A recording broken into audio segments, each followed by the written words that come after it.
Good morning. I am on dialysis, and sometimes I like to show y'all what I go through so you can understand the dynamics of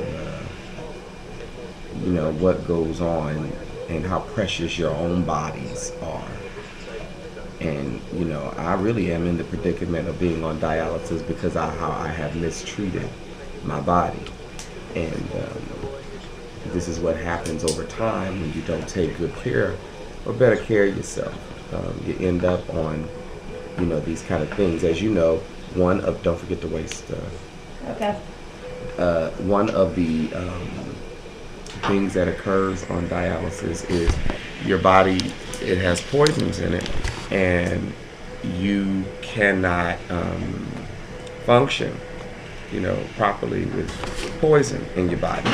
Your creatinine level gets really high, and that actually determines the amount of time that you're going to spend on the machine. Because I am a slim guy, I do 3 hours, and I do 3 hours because I am slim, and it won't take me 4 hours for poison to come out. And thanks be to God, I still urinate just a little bit. Not enough to, say anything. Like if I took a water pill, nothing would come out. So, I guess I'm saying all that to say is when we think about our bodies being holy and acceptable unto God, we think about these bodies as vessels that our spirits live in, that carry out a plan, a purpose, a vision, a dream, a goal. We have objectives. Yet, in our everyday lives, we don't always meet the challenges because of it could be many different reasons. Sometimes, things catch up to you that you've been avoiding, you've been putting off. For example, this caught up with me because I wasn't taking better care of myself. And you're not always equipped to deal on an emotional level. And even, it even trickles into your behavior, so that you end up staying stuck in negative behaviors, doing things to try and complete yourself or find yourself. And you vow to stop doing whatever it is that you're going to do and change. And, some of us, when the new year comes, we make resolutions. Some of us fast and pray and go back to being, who we are. And we can't run from the dilemma. And what gives us courage and strength, which is what I'm talking about today, what gives us courage and strength to go through the valley and go through the storms in our lives is our faith. No, you can keep it on. No, you can turn it off. Yeah, you can turn it off. Our faith enhances who we are. And let me share something with you about faith. Somebody could have dropped something in your spirit a while ago, right? And you didn't need the information then. But now you find yourself going through something, and it doesn't seem like you're going through something. Something else comes up. Something else comes up. And it even gets you to a point where, some of us have gotten to a point where we've asked, like, what's the purpose of living? Now, that doesn't mean that you want to commit suicide, although some people do. But it just drains your spirit and forces you into the mode of depression and makes you not realize the beautiful specimen that you are, because the behaviors seem to identify, who you are. Although you are not I'm going to say cheater, because you've worked on that. That defect has come back in your life and you start cheating again. And you can't seem to stop. So therefore you begin to label yourself a cheater. And all that comes to do is blind your faith. You're not a cheater.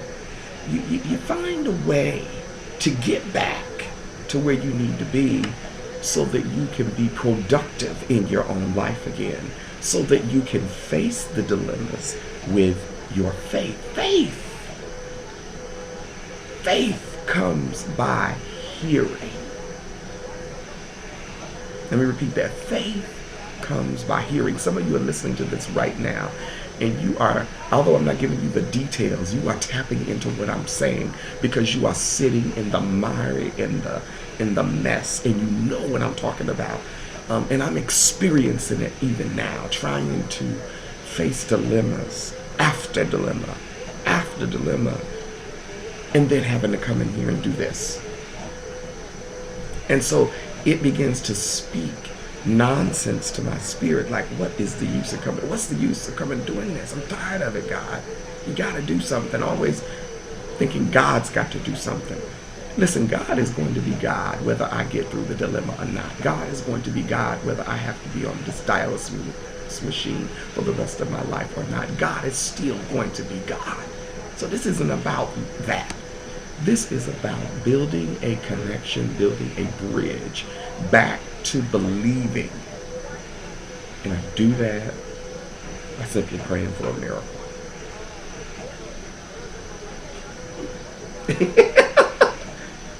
You can't hear me out there, can you?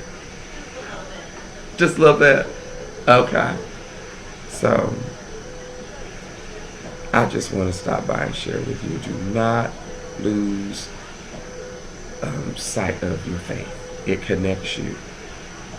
And you begin to pray and ask God. Like today when I was in there, on my way here, I was thinking, God, I need a miracle. I need a miracle, And sometimes you think the miracle is a new car, a new house, more money, a raise. That ain't the miracle. I need a shift in my thinking so that my mindset is always set on being true to myself so that I can be true to the purpose and vision in my life. I cannot be true to the purpose and vision. And here's another thing. When you have faith, it gives you strength to ask for help. Sometimes you don't even want to ask people for help because you're afraid of what the outcome will be, or you're afraid of what they'll think of you, or you're afraid that you might lose something if you ask for help, because then you have to reveal the truth about yourself. You're not the character that they thought you were, and you're not the character that you thought you were because you allowed yourself to get caught back up in the vicious cycle of nothing, in a faithlessness. But oh, thanks be to God, you are not, there is no expectation for you to be anything more than what you are, even while you're going through what you're going through, because just while God is still God, you are still you. And if you are still you, you are going to know that the essence of who you are, believes that you need to call on a loving God. And God will place loving and caring people into your path that will help you get back on the road to your recovery.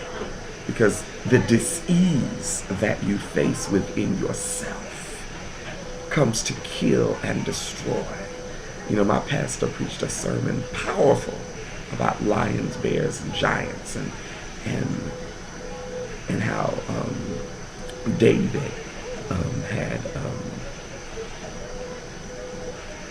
been told about Goliath prior to even meeting, Goliath, or having to face him in battle. He had already been told about him, and was like, listen, I didn't had to watch the sheep, and I didn't had, I'm paraphrasing, I didn't had to kill lions and bears just for one sheep. Now that's faith. So I'm not worried about a giant. That's some powerful stuff.